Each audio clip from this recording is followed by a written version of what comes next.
बिस्मिल्लाहिर्रहमानिर्रहीम।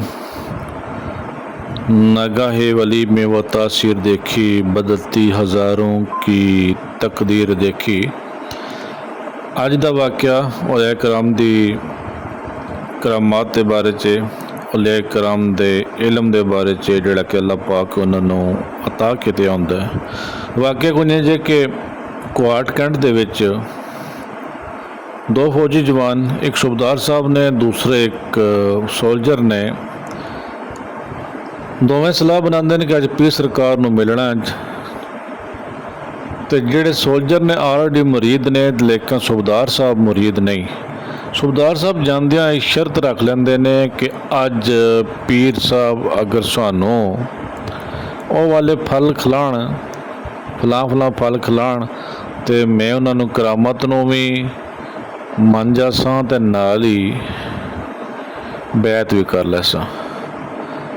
खैर रस्ते गल्लां करते चले गए, जिथे पहुँचे ने, पहुँचण तो पहले सरकार नूं इस चीज़ का इलम सी। आपने अपने मरीदे खास हाफिज अकरम साहब नूं फरमाया कि दो शख्स आ रहे ने, दो मेहमान आ रहे ने जिहड़े मिलन मैनू आ रहे ना, तो उन्होंने रोकना नहीं, तो उन्होंने डायरैक्ट मेरे कोल आवन देना है। जो दरवाजे ते पहुँचे तो दरवाज़ा ऑटोमैटिकली खुल गया, तो अंदर जो जान लगता, तो एक बुढ़ी औरत भी जिहड़ी कि किसी आमदी जांदी नहीं वेखी, लेकिन उस वक्त दरवाजे ते एकदम मौजूद सी। उन्होंने हाफिज साहब ने ढकण की कोशिश की कि अंदर मेहमान ने। आपने अंदरों आवाज़ दी कि इस बुढ़ी औरत नूं भी अंदर आवन दिओ। जो बुढ़ी अंदर गई है तो उसके हाथ में एक डोला सी, डोले बकायदा कपड़े ने ढांपिया सी। तो आपने फरमाया कि ठीक है रख दिओ। वो बुढ़ी रख के उत्थों गायब हो गई। आप फरमाते ने सूबेदार साहब इस डोले नूं खोलो। सूबेदार साहब ने डरद्या चकद्या डोला खोलिया। जो डोला खोलिया, कपड़ा लाया, तो वही फल जिहड़े रस्ते दे विच जिक्र कर रहे सन मौजूद सन।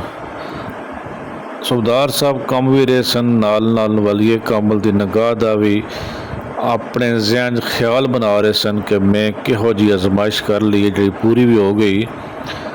आपने फरमाया सूबेदार साहब काश तुसां दुनिया ना मंगी होंदी, हजूर दा